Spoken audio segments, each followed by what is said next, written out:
تسبیح اور تحمید کرتے ہیں، اور تیسری بات یہ ہے کہ ایمانداروں کے لیے بخشش کی دعا کرتے ہیں۔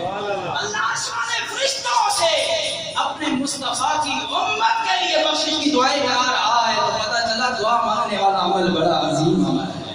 لوگوں اس دعا کی اہمیت اور سامنے جی بتا رہی ہے تو قرآن نے میرے نبی کا فرمان سنیے، اس دعا کی جتنی اہمیت ہے۔ میرے نبی کریم علیہ السلام نے فرمایا من لم ید اللہ فقد علیہ، ابن ماجہ شریف کی حدیث سے بات ہے۔ میرے نبی کریم نے فرمایا لوگوں دنیا والوں سے مانگو، ایک بار کوئی دروازہ کھٹکھٹائے، مانگنے والا کہتے ہیں یہ 10 20 روپے 100 دے دیا، پھر اس کے بعد وہ مانگنے والا دوسرے دن آئے، پھر مانگے، پھر اس کو کہتے ہیں یار کل تو تمہیں دیا، پھر مانگنے کے لیے آ گیا، پھر مانگنے کے علاوہ کوئی کام نہیں۔ دنیا دار سے لوگوں میرے نبی کے غلاموں مانگو، بندے کی عزت کم ہو جاتی ہے، بندے کی توقیر کم ہو جاتی ہے، بندے کا وقار میں تو بڑھنے سے گھٹ جاتا ہے۔ ارے لوگوں دنیا داروں سے مانگو، بندے کی عزت ختم ہو جاتی ہے۔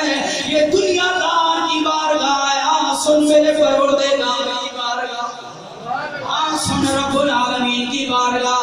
اللہ تعالیٰ کے حبیب نے فرمایا من لم ید اللہ فقد علیہ، دنیا دار سے مانگو تو دنیا دار ناراض ہوتا ہے، پروردگار سے نہ مانگو تو میرا رب العالمین کا پیارا حبیب کہتا ہے اللہ ناراض ہو جاتا ہے۔ سبحان اللہ۔ دنیا دار سے مانگو تو ناراض ہوتا ہے، اور پروردگار سے نہ مانگو تو وہ ناراض ہوتا ہے۔ پروردگار سے نہ مانگو تو ناراض ہوتا ہے۔ ارے کتنا رب العالمین کریم ہے، اس پر میں آگے چلتا جاؤں، دعا کی اہمیت تو اسی پر ٹائم بہت درکار ہے۔ سامعین ذمہ دار میرا رب العالمین کتنا کریم ہے، میرا رب العالمین تو ہر رات امت مصطفیٰ کو پکار کے کہتا ہے اوے ہے کوئی رزق مانگنے والا آ جائے مجھ سے مانگے، میں دینے کے لیے تیار ہوں۔